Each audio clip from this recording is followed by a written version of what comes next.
కుటుంబ గ్రామం, అవునా కాదా? ఇంటింటికి అసలు రానని చెప్పాను.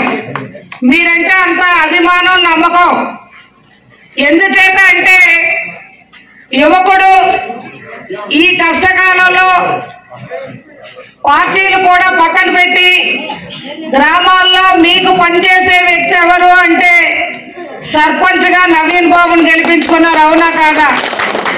అదే నమ్మకం నాకుంది. ఇవాళ మీకోసం పనిచేసే మీ లలితమ్మని నవీన్ బాబు గారు మన రామయ్య సోదరులు, ఇద్దరు సోదరుల సహకారంతో మీరు నడిపిస్తారని నేను మన గ్రామం రాను తమ్ముడు అన్నాను.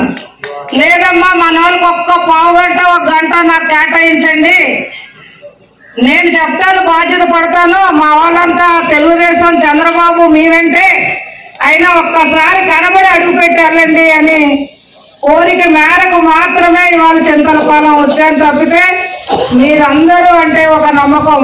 ఇందాక అప్పారావు గారు అన్నయ్య గారు అన్నట్టు తాతగారి నాటి నుండి చింతలపాలెం గ్రామంలో నా కుటుంబానికి, తాతగారికి 60 ఏళ్ల రాజకీయ జీవిత చరిత్రలో ఇండిపెండెంట్ గా తెలుగుదేశం పార్టీ ఆవిర్భావం నాటి నుండి మన గ్రామంలో మన పెద్దలు ఇవాళ మన మధ్య లేకపోయినా పెద్ద ఆయన సీతారాం పోతుడు గారు కానీ, సన్యాసరావు పోతుడు గారు కానీ, నారాయణరావు పోతుడు గారు కానీ, ఇతర పెద్దలందరూ కూడా ఎప్పుడు పెద్ద ఆయన్ని తీసుకొచ్చి ఒక మాట మీ అందరికీ చెప్తే ఆ మాట మీద కట్టుబడి వాళ్ళ అప్పలనాయుడు గారికి మీరు అందరూ ఓట్లు వేసేవారు.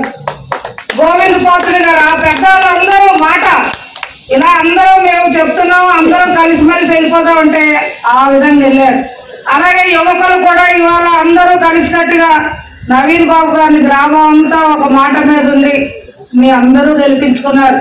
ఈ కష్టకాలంలో మీకు తోడుండే ఇవాళ పంచాయతీలకి రూపాయి నిధులు ఇవ్వట్లేదు ఈ ప్రభుత్వం, మీకు తెలియాలి. బల్బులు పోతే బల్బులకు కూడా ఈ ప్రభుత్వం నిధులు ఇవ్వలేదు. అయినా సరే నవీన్ బాబు సొంత డబ్బులు జేబులో నుంచి తీసి మీకోసం సేవ చేస్తున్నాడు. ఇదైతే నిజం, నేను చెప్తున్నానమ్మా, ఇది గొప్పలో ఏదో చెప్పడం కోసం కాదు. ఇవాళ ఈ వైఎస్ఆర్ జగన్మోహన్ రెడ్డి పంచాయతీలకు నిధులు ఇవ్వలేదు రాష్ట్రంలో. ఏ పంచాయతీ సర్పంచ్ అయినా రూపాయి నిధులు లేవు. వాళ్ళ సర్పంచ్గా వెళ్ళి అడగండి, పక్క గ్రామాలు ఏవైనా కుటుంబ సభ్యులు ఎవరైనా చుట్టాలు ఉంటే అక్కడ కూడా నిధులు ఇవ్వలేదు. అయినా ఇవాళ మన గ్రామాల్లో మీకు కష్టమైన సుఖమైన నవీన్ బాబు ఇవాళ తోడుండి నడిపిస్తున్నాడు. ఈనాటి ఎన్నికల సంఘారంలో మరి వాళ్ళు నేను మన గ్రామం వచ్చాను. మొట్టమొదటి చింతలపాలెం వేదికపై ఉన్న తెలుగుదేశం పార్టీ నాయకులు, కార్యకర్తలకు, మన ఎక్స్ సర్పంచ్ సోదరుడు రామయ్య గారికి, ప్రస్తుత సర్పంచ్ యువకుడు సోదరుడు నవీన్ బాబు గారికి, ఇతర కుటుంబ సభ్యులకు, ముఖ్యంగా తాతగారి నాటి నుండి ఉన్న గాంధీబాయి గారికి, ముందు ఉన్న నా అక్క చెల్లెమ్మలు, అన్నదమ్ములు, చింతలపాలెం గ్రామ కుటుంబ సభ్యులందరికీ, ఎలక్ట్రానిక్ మీడియా, ప్రింట్ మీడియా సోదరులకు అందరికీ పేరు పేరున పెద్దలకు శిరస్సు వంచి నమస్కరిస్తున్నాను.